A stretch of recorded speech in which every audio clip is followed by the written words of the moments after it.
Exodus 13. Then the Lord spoke to Moses, saying, Consecrate to me all the firstborn, whatever opens the womb among the children of Israel, both of man and beast, it is mine. And Moses said to the people, Remember this day in which you went out of Egypt, out of the house of bondage, for by strength of hand the Lord brought you out of this place. No leavened bread shall be eaten. On this day you are going out, in the month Abib. And it shall be, when the Lord brings you into the land of the Canaanites and the Hittites and the Amorites and the Hivites and the Jebusites, which he swore to your fathers to give you, a land flowing with milk and honey, that you shall keep this service in this month. 7 days you shall eat unleavened bread, and on the 7th day there shall be a feast to the Lord. Unleavened bread shall be eaten 7 days, and no leavened bread shall be seen among you, nor shall leaven be seen among you in all your quarters. And you shall tell your sons in that day, saying, This is done because of what the Lord did for me when I came up from Egypt. It shall be as a sign to you on your hand, and as a memorial between your eyes, that the Lord's law may be in your mouth. For with a strong hand the Lord has brought you out of Egypt. You shall therefore keep this ordinance in its season from year to year. And it shall be, when the Lord brings you into the land of the Canaanites, as he swore to you and your fathers, and gives it to you, that you shall set apart to the Lord all that open the womb, that is, every firstborn that comes from an animal which you have. The male shall be the Lord's.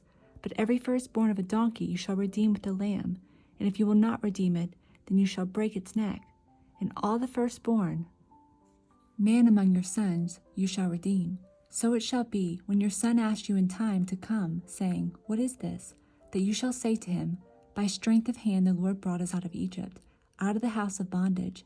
And it came to pass, when Pharaoh was stubborn about letting us go, that the Lord killed all the firstborn in the land of Egypt, both the firstborn of man and the firstborn of beast. Therefore I sacrifice to the Lord all males that open the womb, but all the firstborn of my sons I redeem. It shall be a sign on your hand, and as frontlets between your eyes, for by strength of hand the Lord brought us out of Egypt.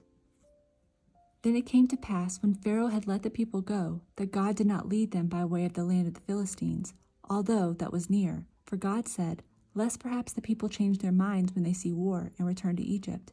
So God led the people around by way of the wilderness of the Red Sea, and the children of Israel went up in orderly ranks out of the land of Egypt. And Moses took the bones of Joseph with him, for he had placed the children of Israel under solemn oath, saying, God will surely visit you, and you shall carry up my bones from here with you. So they took their journey from Succoth and camped in Etham at the edge of the wilderness. And the Lord went before them by day in a pillar of cloud to lead the way, and by night in a pillar of fire to give them light, so as to go by day and night. He did not take away the pillar of cloud by day or the pillar of fire by night from before the people. Exodus 14. Now the Lord spoke to Moses, saying, Speak to the children of Israel, that they turn and camp before Pi-hahiroth, between Migdol and the sea, opposite Baal-zephon. You shall camp before it by the sea. For Pharaoh will say of the children of Israel, They are bewildered by the land, the wilderness has closed them in. Then I will harden Pharaoh's heart, so that he will pursue them, and I will gain honor over Pharaoh and over all his army, that the Egyptians may know that I am the Lord. And they did so. Now it was told the king of Egypt that the people had fled, and the heart of Pharaoh and his servants was turned against the people, and they said, Why have we done this, that we have let Israel go from serving us? So he made ready his chariot and took his people with him. Also, he took 600 choice chariots, and all the chariots of Egypt with captains over every one of them. And the Lord hardened the heart of Pharaoh king of Egypt, and he pursued the children of Israel, and the children of Israel went out with boldness. So the Egyptians pursued them, all the horses and chariots of Pharaoh, his horsemen and his army, and overtook them encamping by the sea beside Pi-hahiroth, before Baal-zephon. And when Pharaoh drew near, the children of Israel lifted their eyes, and behold, the Egyptians marched after them. So they were very afraid, and the children of Israel cried out to the Lord. Then they said to Moses, Because there were no graves in Egypt, have you taken us away to die in the wilderness? Why have you so dealt with us, to bring us up out of Egypt? Is this not the word that we told you in Egypt, saying, Let us alone, that we may serve the Egyptians? For it would have been better for us to serve the Egyptians than that we should die in the wilderness. And Moses said to the people, Do not be afraid. Stand still, and see the salvation of the Lord, which he will accomplish for you today. For the Egyptians whom you see today, you shall see again no more forever. The Lord will fight for you, and you shall hold your peace." And the Lord said to Moses, "Why do you cry to me? Tell the children of Israel to go forward, but lift up your rod and stretch out your hand over the sea and divide it, and the children of Israel shall go on dry ground through the midst of the sea, and I indeed will harden the hearts of the Egyptians, and they shall follow them. So I will gain honor over Pharaoh and over all his army, his chariots, and his horsemen. Then the Egyptians shall know that I am the Lord, when I have gained honor for myself over Pharaoh, his chariots, and his horsemen." And the angel of God, who went before the camp of Israel, moved and went behind them, and the pillar of cloud went from before them and stood behind them. So it came between the camp of the Egyptians and the camp of Israel. Thus it was a cloud and darkness to the one, and it gave light by night to the other, so that the one did not come near the other all that night. Then Moses stretched out his hand over the sea, and the Lord caused the sea to go back by a strong east wind all that night, and made the sea into dry land, and the waters were divided. So the children of Israel went into the midst of the sea on the dry ground, and the waters were a wall to them on their right hand and on their left. And the Egyptians pursued, and went after them into the midst of the sea, all Pharaoh's horses, his chariots, and his horsemen. Now it came to pass in the morning watch that the Lord looked down upon the army of the Egyptians through the pillar of fire and cloud, and he troubled the army of the Egyptians. And he took off their chariot wheels, so that they drove them with difficulty. And the Egyptians said, "Let us flee from the face of Israel, for the Lord fights for them against the Egyptians."